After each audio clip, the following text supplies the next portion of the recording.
Episode की शुरुआत में हम सॉन्ग के दो आदमियों को देखते हैं जो कैंगो के घर आए थे जब वहाँ पे कोई नहीं था और कुछ ढूंढ रहे थे। कैंगो के आने की आवाज सुनकर दोनों अलमीरा में छुप जाते हैं।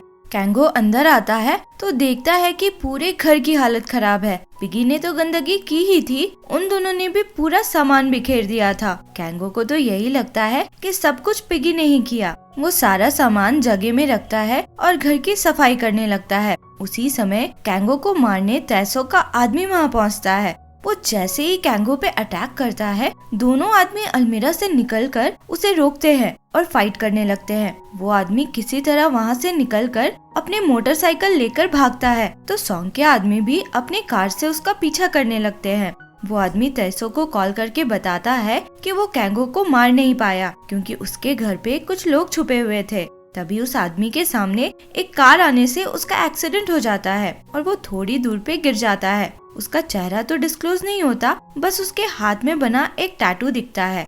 इधर कैंगो को तो कुछ समझ ही नहीं आया था कि हुआ क्या। यंगसुन के आने पे वो बताने लगता है, पर यंगसुन को लगता है कि वो कहानियां बना रहा है। वो उसे डांट के सब सफाई करने को कहती है। दूसरी तरफ सॉन्ग के आदमी उसे बताते हैं कि तैसो का आदमी हॉस्पिटल से गायब हो गया है। सॉन्ग अपने आदमी पे गुस्सा करता है और कहता है कि जब तक ओरिजिनल कॉपी मिल नहीं जाता, कैंगो को कुछ होना नहीं चाहिए। फिर हम सामसिक को देखते हैं। उसके फाइट की वजह से उसका बॉस उससे प्रॉपर्टी डैमेज के पैसे मांगता है और पैसे ना देने पे उसे मारने लगता है। सामसिक किसी तरह बच के भागता है। फिर हम उसी कंपोजर को देखते हैं। इसका नाम बैकहुन था और बचपन में वो इसी गांव में रहता था। वो गांव के चीफ के घर जाता है तो वो बहुत खुश हो जाता है क्योंकि दोनों एक ही स्कूल से पढ़े हुए थे। चीफ उससे पूछता है कि अब तुम यहीं रहने वाले हो क्या, तो वो जोर से रोने लग जाता है।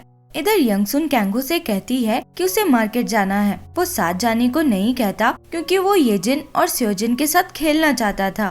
फिर हम मीजू को देखते हैं। उसकी मॉम को पता था कि वो इस गांव में एक नेल सैलून खोलना चाहती थी, पर उसके पास पैसे ही नहीं थे। मीजू की मॉम उसे कुछ पैसे देती है और कहती है कि वो इससे एक अच्छी जगह ढूंढे।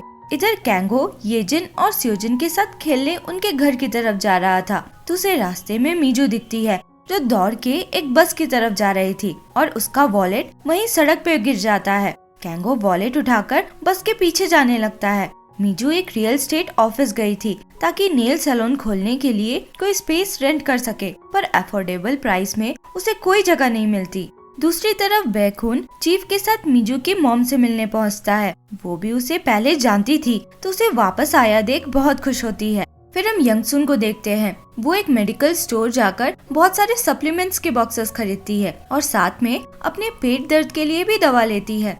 मीजू एक केमिकल शॉप जाती है अपनी मॉम के लिए कुछ सप्लाईज लेने, तो वहाँ उसे दो लेडीज दिखती हैं जिनमें से एक के नेल में कुछ प्रॉब्लम थी। मीजू देखती है तो नेल अच्छे से कटा नहीं होने की वजह से दर्द था। वो कट कर देती है तो उस लेडी का दर्द बिल्कुल ठीक हो जाता है। मीजू उनसे कहती है कि ऐसी दिक्कतों के लिए वो लोग नेल सैलून जा सकते हैं, पर वहाँ कोई भी नेल सैलून नहीं था। तो वो लोग मीजू से कहते हैं कि उसे ही खोल लेना चाहिए। मीजू कहती है कि वो तो खुद खोलना चाहती है, पर रेंट ज्यादा होने की वजह से कोई जगह ही नहीं मिल रहा। मीजू फिर कहती है कि वो तो शॉपिंग शॉप भी ढूंढ रही है। शॉपिंग शॉप का मतलब एक शॉप के अंदर अपना छोटा सा शॉप खोलना। वो दोनों लेडीज उसी शॉप के ओनर से बात करके उसी शॉप में एक कॉर्नर दिला देते हैं, बदले में रेंट की जगह वो शॉप के कुछ काम कर ले। इधर कैंगो भी टैक्सी लेकर मीजू के पीछे पहुंच गया था। वो एक शॉप के पास रुककर एक बैग ट्राई करने लगता है। तभी एक आदमी उसका वॉलेट लेकर भागने लगता है।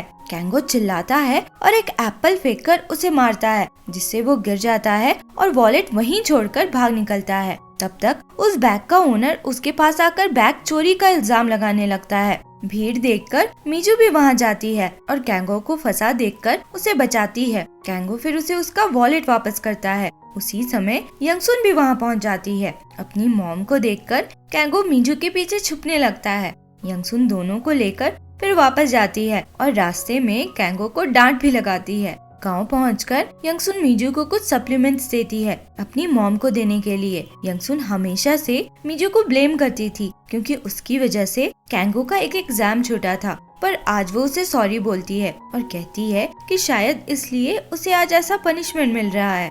इधर बैकुन चीफ और मीजू की मॉम के साथ सैमसिक के डैड के यहाँ भी पहुँचता है और थोड़ा मिलने जुलने के बाद कहता है कि हमें पिग फार्म को अपने गांव से हटाना चाहिए। पहले तो सब यंगसुन का सोचकर मना करने लगते हैं, पर फिर बैकुन सबको लालच देता है कि पिग फार्म की जगह वो एक कॉन्सर्ट हॉल बनवाएगा जहाँ सामसिक सिक्योरिटी हेड बन जाएगा और मीजू जो आर्टिस्ट आएंगे उनका मेकअप और नेल्स करेगी और गांव के दूसरे लोगों को भी एम्प्लॉयमेंट मिलेगा। ये सब सुनकर सब थोड़ा कन्विंस होने लगते हैं। यंगसुन कैंगो के साथ लौटते हुए हर किसी के घर में सप्लीमेंट्स रखती जा रही थी और सोच रही थी कि सब लोग गए कहाँ हैं। यंगसुन को पिग फार्म में काम था जिसकी वजह से वो अगली सुबह घर वापस आने वाली थी। कैंगो को यही बात समझाकर वो वहाँ से जाने लगती है। रास्ते में वो देखती है कि सब लोग सैमसिक के घर पे जमा थे। वो जाकर सुनती है तो उसे पता चलता है कि सब लोग उसके पिग फार्म को बंद कराने की प्लानिंग कर रहे हैं। बैकुन सबसे कह रहा था कि नेक्स्ट डे वो लोग पिग फार्म के सामने जाकर प्रोटेस्ट करेंगे। फिर हम सैमसिक को देखते हैं जो अब वापस गांव में आ चुका था। वो कैंगो को देखता है जो एक तालाब के पास फिशिंग करने की कोशिश कर रहा था। उसे याद आता है कि कैसे वो उसके पास जाकर भीख मांग रहा था जब उसके दोस्त ने उसे चोरी के लिए फंसा दिया था, पर कैंगो ने उसकी मदद करने से मना कर दिया था। सैमसिक कैंगो के पास जाकर उसे उल्टा सीधा कहता है और गाली भी देता है।